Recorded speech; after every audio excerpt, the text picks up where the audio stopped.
예, 안녕하십니까. 오늘 이렇게 울산대에 와서 여러분들한테 저희 근로복지공단 채용 전형에 대해서 설명드릴 수 있게 돼서 대단히 좋게 생각합니다. 앉아있을 땐 잘 몰랐는데 일어서서 보니까 아주 복도에까지 많은 분들이 다 차 계셔서 이런 좋은 자리 마련해주신 울산대학이나 미니스트 측에도 감사드리고요. 또 국토부에도 감사드리겠습니다. 예, 저희 근로복지공단 채용 전형에 대해서 일단 설명드리겠습니다. 예, 일단 NCS 설명관에서 들으셨겠지만 앞으로 채용 전형은 그 소속 기관들이 원하는 인재를 채용하는 것이기 때문에 먼저 간략히 저희 공단이 수행하고 있는 사업에 대해서 먼저 간략히 설명을 드리겠습니다. 저희 근로복지공단은 여러분이 잘 아시는 건강보험, 국민연금과 마찬가지로 고용보험, 산재보험의 사회 4대 보험이라고 하는 것의 두 가지를 수행하고 있는 기관입니다. 저희는 산업재보상법 10조에 따라 설립된 기관으로서 산재보험을 적용하고 징수하는 업무와 또 산재 근로자들의 재활과 사회복귀 촉진하는 업무, 그 다음에 임금채권이나 퇴직연금처럼 근로자들의 복지를 증진하는 사업을 수행하고 있는 기관입니다. 저희 공단은 95년도에 설립이 돼서 99년에는 고용보험 업무를 저희가 위탁을 또 받아서 수행을 하고 있고요. 또 2010년도에는 산재의료원이라고 병원 사업을 수행하고 있던 기관과 통합을 함으로써 산하의 10개 병원과 의료 관련 연구소를 두고 있는 기관으로 지금 현재 진행되고 있습니다. 저희가 작년도 3월경에는 또 울산으로 이전해서 울산 혁신도시에서 현재 저희 공단 업무를 수행을 하고 있고요. 현재 저희 공단은 정원은 약 5,400명 정도의 정원으로 운영이 되고 있고 울산 혁신도시에 있는 본부에는 약 508명 정도가 근무하고 있고 전국에 걸쳐서 60여 개의 소속기관에서는 4,965명 정도의 인원으로 사업이 운영되고 있습니다. 저희 공단의 미션과 비전에 대해서 말씀을 드리면 저희 공단은 사회보험 업무를 수행하고 있는 기관으로서요. 미션은 사회적 위험으로부터 일하는 삶을 보호하고 미래의 행복한 권리를 지켜주는 희망 버팀목이 되고자 하고 있고요. 비전은 일하는 사람을 믿고 의지하는 세계 최고 수준의 사회보장 서비스 기관이 되고자 합니다. 핵심 가치로는 책임, 열정, 공감 세 가지를 중점적으로 추진하고 있고요. 저희 공단 지원하시는 분들은 이 부분에 중점을 두시고 여러 가지 자소서라든지 기타 자기 능력을 배양하시면 될 것 같습니다. 저희 공단의 인재상은 고객, 효율, 미래 세 가지를 축으로 해서 인재를 구성하고 있고요. 간략하게 말씀드리면 따뜻한 가슴으로 고객을 섬기며 끊임없는 자기개발로 전문성을 갖추고 창의와 열정으로 미래를 개척하는 사람을 필요로 하고 있습니다.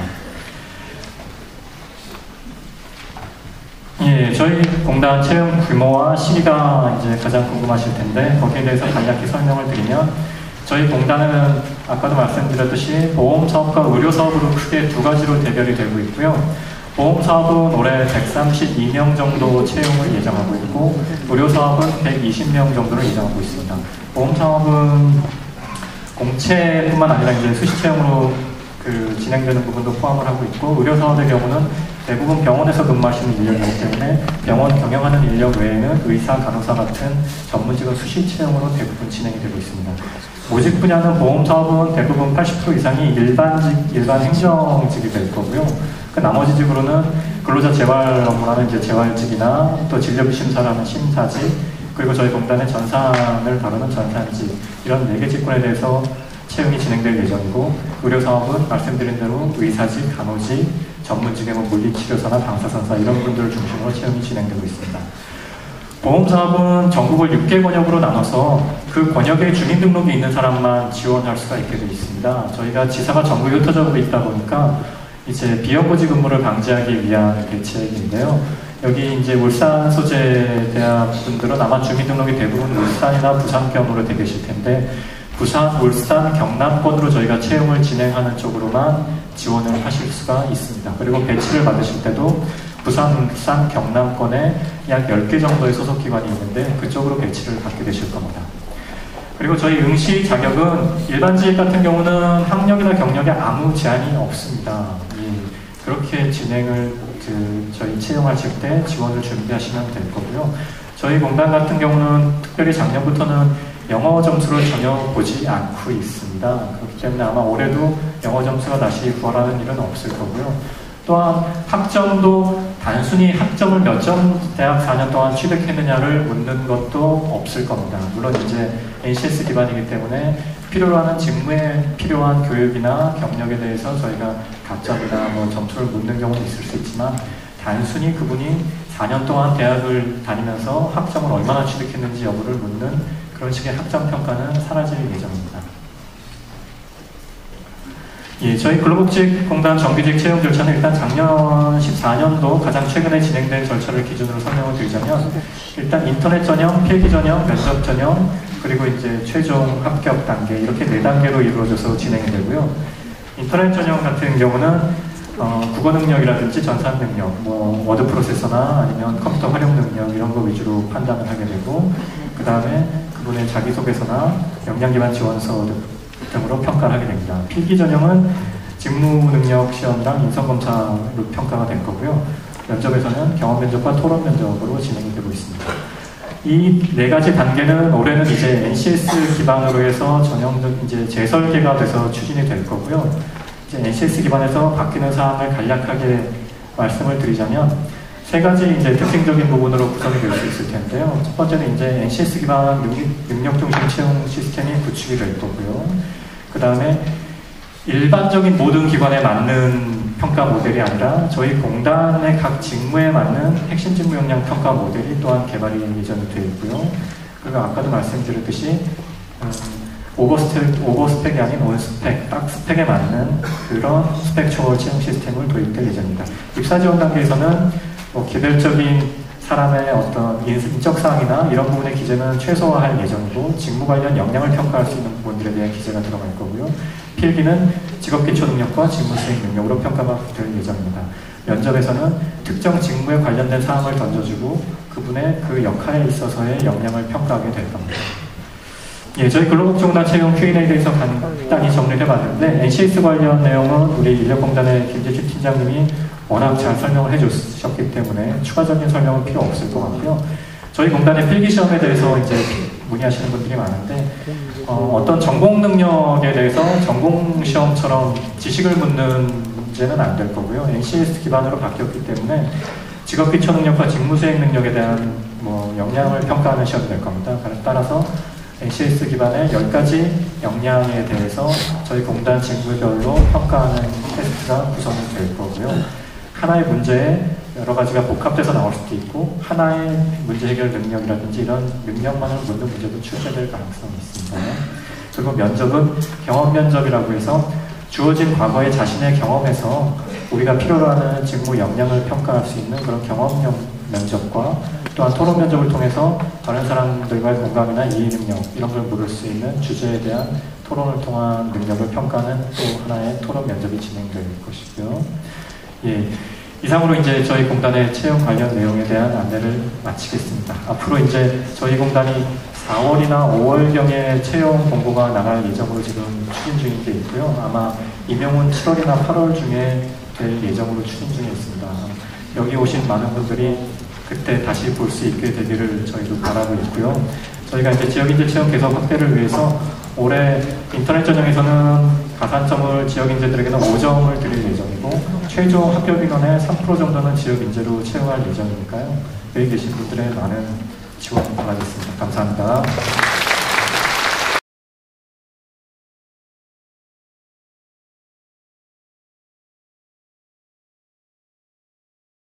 근로복지공단 채용 담당 한우진 과장입니다. 이라서 저보다도 제 언니가 취업 준비생이라서 대신 온 건데요. 저희 언니가 작년에 근로복지공단에서 인턴 했어요. 우수 인턴으로 됐는데 잠깐만요. 네. 이번 문제 유형도 정확히 언니가 궁금해하고요. NCS가 필기 면접에 이번에 반영됐는지 정확히 알고 싶습니다. 네, 필기 면접에 일단 NCS가 반영이 됐는지 문제와 그리고 언니는 어떤 부서에 지원을 하고자 하는지를 모르죠? 네. 근데 저희 언니가 영어 영문학과고요. 네. 조금 애매하긴 한데요. 전반적으로 좀 보이죠? 예, 일단 간략하게 말씀을 드리자면 작년 저희 청년 인턴 합격하시는 것도 쉽진 않으셨을 거예요. 청년 인턴도 굉장히 경쟁률이 높기 때문에 청년 인턴도 합격을 하셨으면 올해 채용 전형이 진행될 때는 그 경력이 저희가 총 채용 인원의 20%를 항상 청년 인턴 경력이 있으신 분으로 우선 채용을 하고 있거든요. 그러니까 작년 청년 인턴 경험이 있으신 분들은 그게 굉장히 채용 전형 진행할 때 도움이 되실 거고요. 그리고 올해 같은 경우는 저희가 NCS 기반 채용을 인터넷 전형에서 필기 전형, 면접 전형까지 전 과정에 대해서 다 도입을 한 상태예요.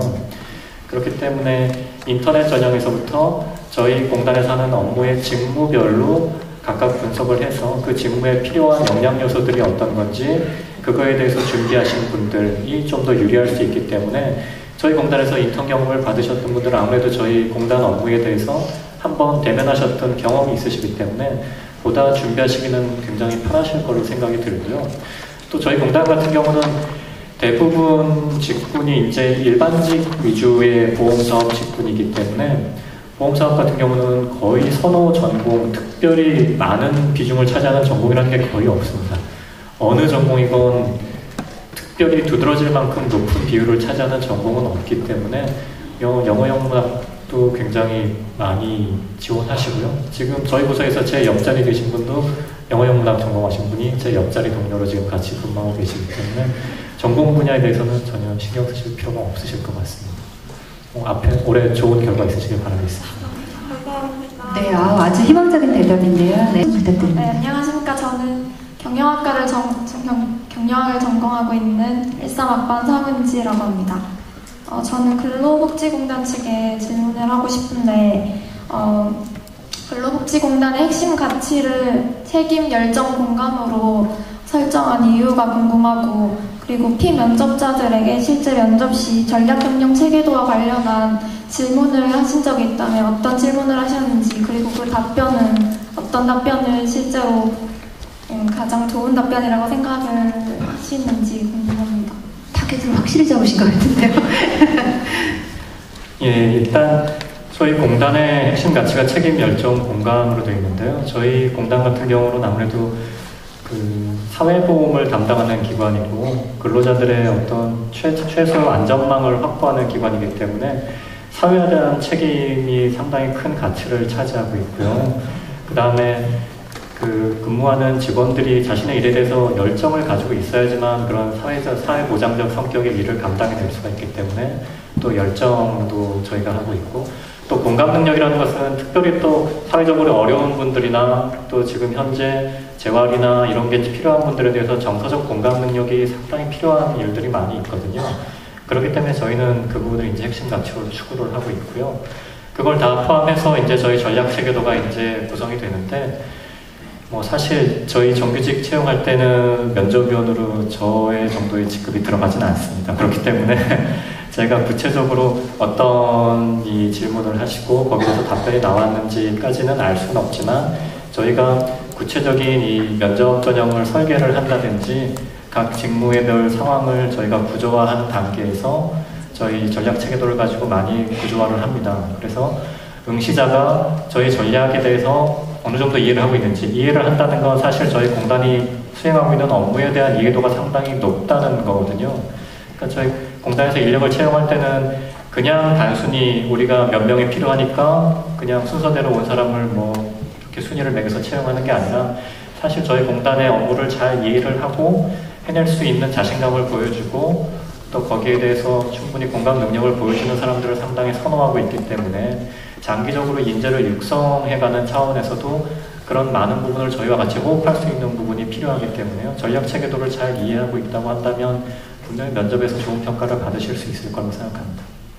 네, 되셨어요? 고맙습니다. 네, 인사드리겠습니다. 글로벌 경영학과 공학번 변재현입니다. 반갑습니다. 네, 저는 먼저 제 가치관은 남에게 좀 영향력이 있는 사람 또는 도움을 주는 사람이 되고자 하는 사람입니다. 즉 사람을 상대하는 일을 하고 싶은데요. 혹시 공공기관에서도 기업체에서 하는 영업 또는 서비스 부분을 하는 그런 분야가 있는지 궁금하고요. 그리고 그 부서는 어디로 정해서 지원을 해야 하는지가 궁금합니다. 그리고 제가 2016년 2월 졸업 예정자인데 올해도 혹시 취업이 가능한지 이게 마지막으로 궁금합니다. 예, 저희 공단이 수행하는 업무는 이제 사회보장 업무로 대부분의 기업이나 또 사업을 수행하시는 분들이 의무적으로 가입하셔야 되는 보험의 성격이 의무서 보험의 성격이 강하거든요. 그렇기 때문에 대부분 그분들이 의무적으로 가입해야 될 부분을 누락하신 부분이 있는지 여부를 확인하는 업무를 많이 하게 되고요. 이제 말씀하시는 서비스나 영업 부분의 일은 저희 복지사업 부분에서 각 사업장에 뭐 퇴직연금 가입을 홍보를 한다든지 이렇게 근로자들에게 복지 서비스를 직접적으로 제공하는 부분에 대해서는 사실 아직도 많은 홍보가 필요하고 더 많은 분들에게 혜택이 돌아가게 할 필요가 있기 때문에 지금 말씀하신 부분은 오히려 저희 복지 서비스 이런 부분 많은 사람에게 혜택을 돌려줄 수 있는 그런 부분에 잘 어울리실 것 같고요. 그리고 또 추가적으로 질문하셨던 부분이 2016년 6월 졸업 예정자. 예, 저희 공단 같은 경우는 학력에 대한 제한이 전혀 없습니다. 저희가 6급 전형과 7급 전형 두 가지로 채용을 하는데 7급 같은 경우는 이미 고졸에게 특화된 전형이기 때문에 그 부분은 고졸 졸업이라는 학력이 필요하지만 6급 전형 같은 경우는 아무 학력 제한이 없기 때문에 뭐 중졸이건 고졸이건 대졸이건 현재 재학 중이건 임용일 이후로 저희 공단에서 근무하실 수 있기만 하면 지금 현재 어떤 상태에 있으시거나 아무 상관이 없습니다. 네, 감사합니다. 네, 복지 서비스 쪽에 참 어울리겠다 이런 말씀 주셨는데요. 네. 안녕하십니까. 경상북도 구미에서 수업을 마치고 달려온 3학년 박진규입니다. 멀리 오셨네요. 학교가 구미고요. 고향이 울산이라서. 제가 물어보고 싶은 거는 근로복지공단 채용 담당자분께 물어보고 싶은 게 있습니다. 네. 저는 올해 2015년도 근로복지공단 청년 인턴 제도를 지원을 했는데요. 이제 합격자 발표가 날짜가 지났는데 아무 소식이 없고 그리고 또 제일 궁금한 거는 이제 청년 인턴 제도 자격 요건 중에 인턴 경험한 자, 고용보험이 가입된 사람은 지원이 불가능하다고 하는데 그러면 이제 모든 사람들이 이제 아르바이트를 하게 되면 4대 보험 중에 고용보험을 반드시 가입하게 돼 있는데 가입된 사람은 이제 인턴을 지원할 수 없나요? 예, 일단 저희 인턴 전형이 지원돼서 이제 내일 면접자가 잡혀 있는 걸로 제가 알고 있고요. 인턴 전형 같은 경우는 저희가 채용 공고상에 합격자에 한해 결과 통보가 나가는 걸로 되어 있습니다. 그렇기 때문에 아마 지금 연락을 못 받으셨으면 아마 이번 인턴 전형에서는 아쉽게 좀 탈락이 되신 것 같고요. 그리고 저희 인턴 전형은 기재부에서 이제 시행하는 청년 인턴을 각 공공기관이 실시를 하고 있는데요. 청년 인턴제의 가장 이제 기본적인 모토라고 할까 추진하는 방향이 대학을 졸업하시고 사회에 진출해야 되는데 현재 이제 청년 실업이 심각하다 보니까 어떤 청년들에게 취업 기회가 제공되지 않는 부분들에 한해서 그분들에게 최소한의 안전판과 또 사회에 진출할 수 있는 교두보를 마련해주고자 하는 차원에서 진행이 되는 거기 때문에 사실 수혜 대상을 아주 한정화할 수밖에 없는 상태거든요. 그렇기 때문에 뭐 기존에 고용보험이 가입되어 있다거나 다른 데서 인턴 경험을 하시거나 하신 분들은 이미 사회에 어느 정도의 교두보를 확보하신 분들이라고 판단이 되기 때문에 그것조차 아직 해당되지 못한 분들에게 그 인턴 기회를 제공하기 위해서 청년 인턴에게는 지금 말씀하신 대로 어느 정도 제한 사항이 있습니다. 그러면 그 고용보험이요. 이제 만약에 올해 만약 청년 인턴 제도를 공부를 하게 되면 올해 말고도 작년에 뭐 아르바이트 대학생들이 이제 아르바이트를 통해서 용돈을 보고 하는데 그런 대학생들은 이제 고용보험이 아예 의무적으로 가입이 돼 있으니까 이제 그냥 인턴 자체를 뭐 응시를 할 수 없나요? 그렇죠. 이제 그게 모든 제도라는 게 이제 하나의 기준이 설정되면 사실 그 기준이 오히려 불리하게 작용할 수도 있지만 뭐 최소한의 어느 범위의 혜택을 한정짓기 위해서는 사실 기준이라는 게 필요하거든요. 그러다 보니까 청년 인턴 제도 자체가 아직 사회에 아무런 교두보를 마련하지 못한 분들에게 기회를 제공하기 위한 제도이다 보니까 사실 뭐 단순 아르바이트를 위해서 그 고용보험을 가입을 했다 하더라도 사실 그 청년 인턴제를 실시할 때 제도의 그 부분이 충분히 이제 탄력성 있게 반영되지 못하는 부분은 사실이 있습니다.